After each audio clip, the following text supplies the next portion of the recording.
So ಇವತ್ತು ನಾನು ತೋರಿಸ್ತಾ ಇರೋ ರೆಸಿಪಿ ಪಡವಲಕಾಯಿನ ಹಾಲು ಸಾರು. ಪಡವಲಕಾಯಿ, ಹೀರೆಕಾಯಿ ಮತ್ತು ಸಬ್ಸಿಗೆ ಸೊಪ್ಪಲ್ಲೂ ಕೂಡ ಮಾಡ್ಕೋಬೋದು. ಕಡಲೆಬೇಳೆನ ಒಂದು 3 to 4 ಅವರ್ಸ್ ನೆನೆಸ್ಬೇಕು. ಅದಾದಮೇಲೆ ಪಡವಲಕಾಯಿನ ಸ್ಮಾಲ್ ಪೀಸಸ್ ಕಟ್ ಮಾಡ್ಕೋಬೇಕು. ಅದನ್ನು ಕುಕ್ಕರಲ್ಲಿ ಹಾಕಿ ಸ್ವಲ್ಪ ನೀರು ಹಾಕಿ ಬೇಯಿಸಬೇಕು. ಕಡಲೆಬೇಳೆ ಮತ್ತು ಇದನ್ನು ಒಟ್ಟಿಗೆ ಬೇಯಿಸ್ಬೋದು ಅಥವಾ ಸಪ್ರೇಟ್ ಕುಕ್ಕರಲ್ಲಿ ಬೇಯಿಸ್ಬೋದು. ಸೊ ನಿಮ್ಮ ಇಷ್ಟ.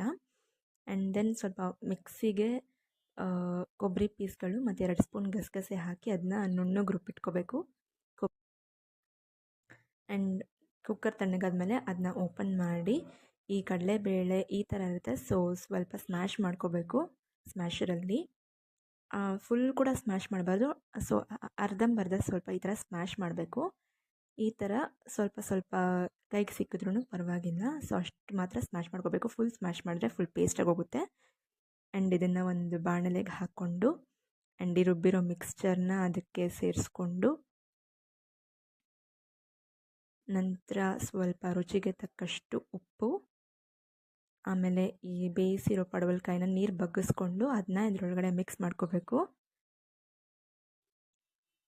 ಇದೆಲ್ಲ ಆದಮೇಲೆ ಒಗ್ಗರಣೆ ಪಾತ್ರೆಗೆ ಸ್ವಲ್ಪ ಎಣ್ಣೆ, ಸಾಸಿವೆ, ಜೀರಿಗೆ, ಮೆಣಸು ಮತ್ತು ಸ್ಮಾಲ್ ಪೀಸಸಾಗಿ ಕಟ್ ಮಾಡ್ಕೊಂಡಿರೋಂಥ ಒಣ ಮೆಣಸಿನ್ಕಾಯಿ, ಬಾಡಿಗೆ ಮೆಣಸಿನ್ಕಾಯಿ ಕೂಡ ತೊಗೋಬೋದು ನಿಮ್ಮಿಷ್ಟ. ಸ್ವಲ್ಪ ಕರಿಬೇವಿನ ಸೊಪ್ಪು ಇದೆಲ್ಲ ಒಗ್ಗರಣೆ ಮಾಡಿಕೊಂಡು ಇದನ್ನು ಆ ಮಿಕ್ಸ್ಚರ್ ಒಳಗಡೆ ಮಿಕ್ಸ್ ಮಾಡಿ ಕುದಿಯೋಕ್ಕಿಟ್ರೆ ಒಂದು ಸ್ವಲ್ಪ ಜಾಸ್ತಿ ಕುದಿಬೇಕು. ಬಿಕಾಸ್ ಬೇಗ ಹಳ್ಸೋಗುತ್ತೆ. ಸೊ ಜಾಸ್ತಿ ಕುದಿಬೇಕು. ಕುದಿಯೋಕ್ಕಿಟ್ರೆ ನಮ್ಮ ಇವತ್ತಿನ ರೆಸಿಪಿ ಪಡವಲಕಾಯಿ ಹಾಲು ಸಾರು ರೆಡಿ.